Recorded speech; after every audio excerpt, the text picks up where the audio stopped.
بسم الله الحمد لله والصلاة والسلام على رسول الله صلى الله عليه وسلم. كبجمتوتا دعوتوتا ميديا بارك ميديا بقى ربين إن شاء الله ولي نجاس نيجتا بقى ربين جاء حجيتين اللي نجاس نيجتا أما هرفتوتا كينيا إن شاء الله تعالى يا ربنا الآن في الأجدة وان دكشو اسمي دبر سوداف أسبوتا إدو كانت ترجمة جريتشو يا ربنا الآن في الأجدة كنافو إن شاء الله تعالى كقلبنا جهاتين أكنا رجفتن إذا ربي الآية إسين كرات دران دوسي سلام لكينيا وربي على جرتني وربي كسي جرتنيس كبجا كان جمتشودا كان جالالا إسين أجو إسين جتشا اتدابني أملا السلام عليكم ورحمة الله وبركاته إسين جدا إن شاء الله تعالى ربي كينيا سبحانه وتعالى قرآن كسيت ودبت يدو ولتكن منكم أمة يدعون إلى الخير ويأمرون بالمعروف وينهون عن المنكر وأولئك هم المفلحون ها أرقمتو إسين الرا أمني gara khayriitti wal ajajjuu ka hamtura wal dhoogituu ka isaantu warra milkiitiin jedhachuu rabbiin subhaanahu wa ta'ala. Kanaaf obboleewwan islaamaa ad-da'waa minhaajul anbiyaa jedhan ulamaa yoo dubbatan da'waan kun karaa nabiyyoonni asiin duraa irra turan jechuudha. Kanaaf nullee wanta tokko dubbannu jechuudha waan ummata islaamaa fayyadu dabarsuudhaaf malee beekumsa qabaaneetiin miti jechuudha. Kanaaf rasuulli rabbii sallallahu alaihi wasallam gaafa علي فدامن ما جانيني لأن يهدي الله بك رجلا واحدا خير لك من حمر النعم. يا علي جاني الرسول صلى الله عليه وسلم سببك يتي ربين نما توكو كرا خيري تأتي ساقجل شتو قال ديمتو رسيف جار يعني يجو رسول ربي صلى الله عليه وسلم مالي فكنا يعني علماء بك كان دبتا قال ديمتو تنتو أرى برد تجارتمتو وان تحتي في جدا يوكيمو قال تنتو يوم مالك تقربرم تجتي مالك قدا بري وان باستي في وان بري قدا باستو جتشا كناف رسول ربي صلى الله عليه وسلم أكز جانيني جلاني كناف أدنما خيري تتنا موامون وانت تقولوني راوتي جاني وانت كان راوتي نسان جتشون كرا نبيوتاتي كرا رسول كينياتي صلى الله عليه وسلم عمل ربي سبحانه وتعالى قرآن كيست وربته ومن أحسن قولا ممن دعا إلى الله وعمل صالحا وقال إنني من المسلمين نمني جتش إسا قاريته هنجرو جا ربين نما كرا ربي تتنا موامي دلغا خيري دلغتي وان غاري دلغتي اني ور ربي مساكيمي اني مسلم توتا ور جدرا نمني غاري ته هنجرو نجايچو ربي سبحانه وتعالى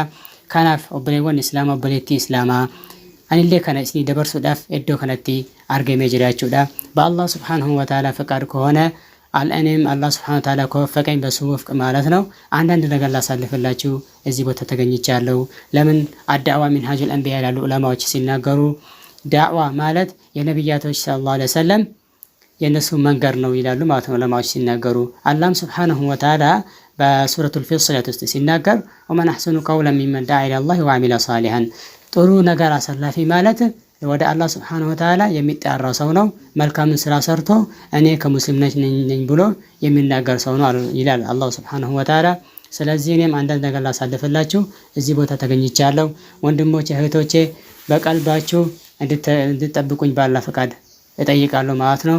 አሁን ቀጥታ ፕሮግራሜን ይዤ መጣሁት ፕሮግራም ላይ ሲገባ ማለት ነው አሽረቱ መፋቲህ ለልፈረጅ بعد الشدائد 10 ነገራቶችን እሱን ነገር ከሰራን ከጭንቀት ውስጥ ከሚያስቸግረን ውስጥ እንደምንወጣ የተናገሩት ዑለማዎችን እሱን ጽፌ እዚህ ተገኝቻለሁ ማለት ነው።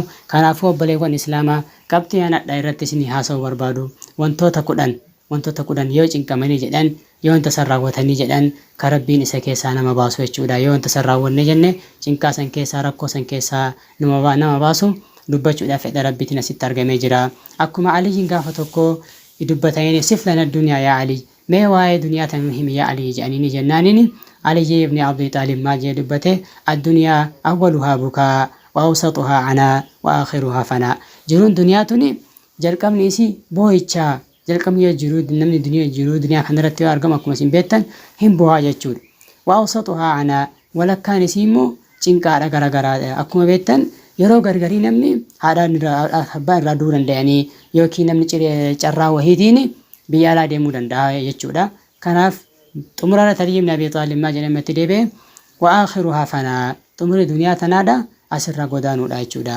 كنافان اللي بلغون اسلاما وان كانت سيادتي سودا وان توي قبدتين اسي ترجمه جرچودا كنافو تكفارت قبطينا ندا سيترا دبچ بربادو ايغونت تكراوني وان تكودان يوراوني cinqaa keessan keessa rabbiin nu baasu jechuudha inshaallah si jaalachiisa. Tokkoffaarratti suni maal inni jennaan husnu dhanni billah, yaada keenya rabbitti tolu jechuudha. Yaada keenya rabbitti tolu.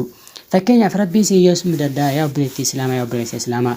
Yoo rabbiin si hiyyeemse jedhellee ana maaliif rabbiin kiyya akkanaa godhee jetteetiniin yaaduun qabdu.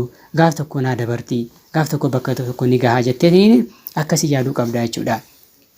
Lammaffaarratti immoo yoo dubbatan jechuudha ulamaa'ii lammaffaarratti at-tawakkulu ala Allah, rabbi irratti hirkatuudha jedhan. Rabbi irratti hirkanne ala rabbiin bakka hundatti nuuf gaha jechuudha. Rabbiin quraana keessatti maal nuun jedha? ومن يتوكل على الله فهو حسبه. نمن ربي نرت إركته جده ربي نساف جهادا أكما ربي القرآن كسرتنون جده ربي رت إركتشون الله ada barbaachisaa jechuudha. Kanaaf obboleewwan kiyya na wajjin jirtaniin qabxii sadaffaarra gahee jira. Sadaffaarratti immoo inshaallahu ta'ala birrul waalidayn, haadhaa fi abbaa ofiititti tola oolu. Amma yeroo ammaa kana obboleewwan islaamaa obboleettii islaamaa nama meeqatu haadhaa fi abbaa isaatitti jallataa kee isaanii hin qajeelleef yoo isaan isa ergatanii jedhanii kan hin deemneef narraa callis maal jechuudhaan haadhaaf abbaa isaadhaa abaaru meeqaa kam.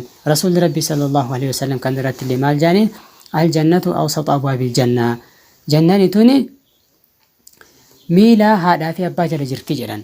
Kan irratti ulamaa yoo dubbatanii muraanni isaa jedhan yaanni isaadha nam tokko haadhaa fi abbaa ofii yoo kaddamee jedhe jannata seena jechuudha. Ulamaa'in islaamaa bakka kanatti irraa dubbatanii jechuudha. Sadaffaan isa jechuudha. Sadaffaan haadhaa fi abbaa ofiitti tola ooluu yoo isaan si ajajan gara khayrii deemuudha jechuudha. Afraffaan immoo obboleewwan islaamaa mulaazamatul istighfaar, araarama rabbiin kadhatu kan yeroo baay'ee heddummeessu astaghfirullah jechuudha.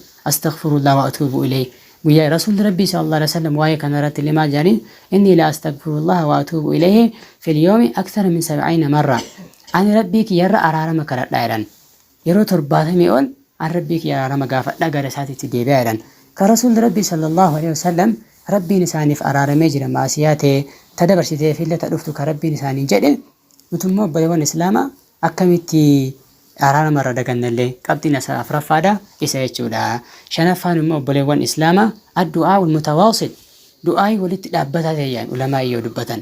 Du'aayii walitti dhaabbataa ta'e fakkeenyaaf hadha kadhattee yoo akka dhiistu taate faayidaan qabu jechuudha. Rabbiin ka barbaadu ilmi namaa kuni yoo itti deddeebi'anii kadhatan ilmi namaa nama hifata. Garuu rabbiin immoo subhaanahu wa ta'ala nama hin hifatu jechuudha. Rabbiin nama isaa kadhatu barbaadaa. Rasuulli rabbii sallallahu alaihi wasallam hadiisa keessatti maal jaaniin gabrichi tokko yoo du'aayii kadhatu jechuudha. Yoo du'aayii kadhatu yaa rabbi yoo fedhe rahmata naa godhi yoo fedhe naa dhiisi jedhe kadhatuun qabu jedhanii jechuudha. Rasuulli rabbii sallallahu alaihi wasallam maaliif rabbiin akka namaati miti waan ta'eef rabbiin si razzaquu danda'a jechuudha. Qabxii jaaffaa immoo obboleewwan islaamaa qabxiin jaaffaa kan asitti irraa dubbannu yoo rabbiin olaane fedhe ka jaaffaadha jechuudha. Maal gochuu qabna? Ammallee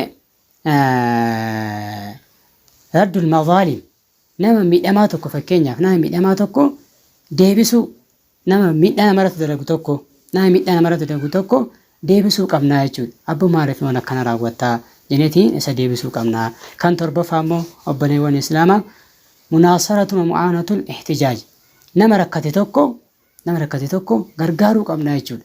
Fakkeenyaaf kaafirallee yoo kan ta'u taate rabbiin rasuulli rabbii sallallahu alaihi wasallam hin gargaaran.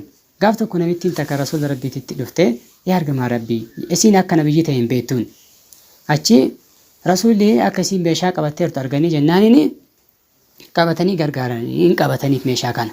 Achi maal jettee isiin yaa mucaa kiyya jetteen wanta tokko si gorsaa narraa fudhatamuu hin didda jennaan rasuulli